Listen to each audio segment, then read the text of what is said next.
कभी ध्यान दिया है कि कुछ दुकानें हमेशा खचाखच भरी रहती हैं, जबकि ठीक वैसी ही दूसरी दुकान पर कोई झांकता तक नहीं। इसका जवाब पता है, अक्सर बस एक ही शब्द में छिपा होता है, लोकेशन। जी हाँ, एक सही जगह किसी बिजनेस को आसमान पर पहुंचा सकती है और एक गलत चुनाव उसे शुरू होने से पहले ही खत्म कर सकता है। तो चलिए आज उन सीक्रेट्स को डिकोड करते हैं जो एक आम सी जगह को सोने की खान बना देते हैं। रिटेल की दुनिया में एक कहावत है जो आज भी समझ लीजिए पत्थर की लकीर है। सफलता के 3 नियम हैं, लोकेशन, लोकेशन और लोकेशन। ये कोई खाली जगह की बात नहीं है, ये तो पूरे बिजनेस की नींव है। और सोचिए, अगर नींव ही गलत जगह पर रख दी तो फिर चाहे कितनी भी अच्छी मार्केटिंग हो या कितने भी बढ़िया प्रोडक्ट्स, बिजनेस का टिकना लगभग नामुमकिन है। तो लोकेशन लोकेशन लोकेशन कहना बहुत आसान है ना? पर असली सवाल तो ये है कि एक शानदार लोकेशन बनती कैसे है। वो कौन से छुपे हुए फैक्टर्स हैं जो एक आम सी गली को कस्टमर्स के लिए हॉटस्पॉट बना देते हैं। चलिए आज इसी पहेली को सुलझाते हैं। इस पूरी बात को समझने के लिए हम इसे 4 हिस्सों में देखेंगे। सबसे पहले ट्रैफिक और एक्सेस की बेसिक बातें, फिर वहां के लोग यानी ग्राहक, उसके बाद हमारे पड़ोसी मतलब कंपटीशन, और आखिर में वो चीज जिसके बिना कुछ नहीं होता, कीमत। तो चलिए शुरुआत करते हैं पहले और सबसे जरूरी पहलू से, ट्रैफिक, एक्सेस और विजिबिलिटी। ट्रैफिक फ्लो का मतलब सीधा सा है, दुकान के सामने से कितनी आंखें और कितने पैर गुजरते हैं। जितनी ज्यादा हलचल उतने ही ज्यादा लोग दुकान में आ सकते हैं। सोचिए एक कन्वीनियंस स्टोर के बारे में, जहां लोग अक्सर रास्ते से गुजरते हुए ही कुछ खरीदने का मन बना लेते हैं। ऐसी दुकानों के लिए तो सच कहूं, ट्रैफिक ही सब कुछ है।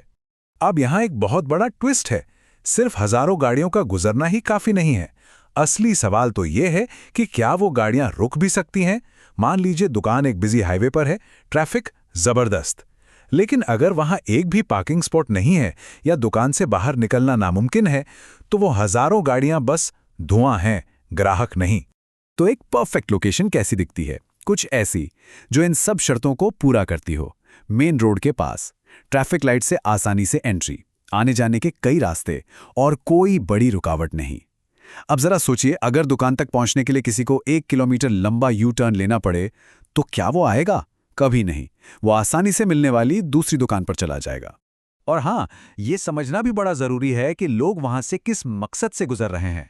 जैसे इस उदाहरण में, लोग सुबह काम पर जाते समय अपने कपड़े ड्राई क्लीनिंग के लिए देना पसंद करते हैं और शाम को घर लौटते समय दूध या ब्रेड जैसी चीजें खरीदते हैं। मतलब दुकान सड़क के किस तरफ है, इससे भी जमीन आसमान का फर्क पड़ सकता है। ठीक है, तो ट्रैफिक और पहुंच की बात तो हो गई। अब बात करते हैं उन लोगों की जो उस इलाके में असल में रहते हैं या काम करते हैं। यहां पर एक बहुत गहरी बात है। सिर्फ आबादी की गिनती कर लेना काफी नहीं होता। असली सफलता स्ट्रेटेजिक फिट में है। मतलब क्या उस इलाके के लोग आपके टारगेट मार्केट से मेल खाते हैं? देखिए, इसमें सिर्फ ग्राहक ही नहीं, बल्कि कंपटीशन, आर्थिक हालात और स्टोर चलाने की लागत जैसी कई चीजें शामिल हैं। एक महंगे ब्रांड का स्टोर कॉलेज स्टूडेंट्स के इलाके में खोलना उतना ही गलत है जितना एक बजट स्टोर किसी पॉश इलाके में। इस नंबर की ताकत को जरा समझिए। एक स्टडी कहती है कि शहरों में लगभग 70% लोग किराने का सामान खरीदने के लिए अपने घर से सिर्फ 5 ब्लॉक की दूरी तक ही जाते हैं। लोग सहूलियत चाहते हैं, बस रिटेल में जो सबसे पास है अक्सर वही सबसे खास होता है। चलिए अब बात करते हैं पड़ोसियों की, यानी आपके कंपटीशन की। पहले के जमाने में लोग कंपटीशन से दूर भागते थे, लेकिन आज की सोच भाई बिल्कुल अलग है। अच्छा, कंपटीशन को मापने का एक स्मार्ट तरीका है रिटेल सैचुरेशन इंडेक्स या ISRS। इसे ऐसे समझिए, ये बताता है कि एक केक को खाने वाले कितने लोग हैं। अगर मांग यानी भूख ज्यादा है और दुकानें यानी केक के टुकड़े कम हैं, तो ये एक शानदार मौका है। लेकिन अगर केक कम है और खाने वाले बहुत ज्यादा, तो इसका मतलब है कि बाजार पहले से ही खचाखच भरा हुआ है। लेकिन अब आता है सबसे दिलचस्प हिस्सा, जो सुनने में शायद उल्टा लगे। कभी कभी सबसे बड़ा दुश्मन ही सबसे अच्छा दोस्त बन सकता है। इसे कहते हैं संचयी आकर्षण का सिद्धांत। सोचिए, जब जूतों की 10 दुकानें एक ही लाइन में खुल जाती हैं, तो वो गली जूता बाजार बन जाती है। लोग वहां इसीलिए आते हैं क्योंकि उन्हें पता है कि वहां उन्हें सबसे ज्यादा चॉइस मिलेगी। और शॉपिंग मॉल्स तो इस सिद्धांत के मास्टर होते हैं। वे जानबूझकर सभी कपड़ों की दुकानें एक साथ, सारे फूड जॉइंट्स एक साथ रखते हैं। इसे क्लस्टरिंग कहते हैं। नतीजा क्या होता है? पूरा मॉल एक शॉपिंग डेस्टिनेशन बन जाता है और हर दुकान को इस बड़े हुए ट्रैफिक का फायदा मिलता है, भले ही वे आपस में कॉम्पिटिटर ही क्यों ना हो। और ये बात इस पूरे आइडिया को और भी पक्का कर देती है।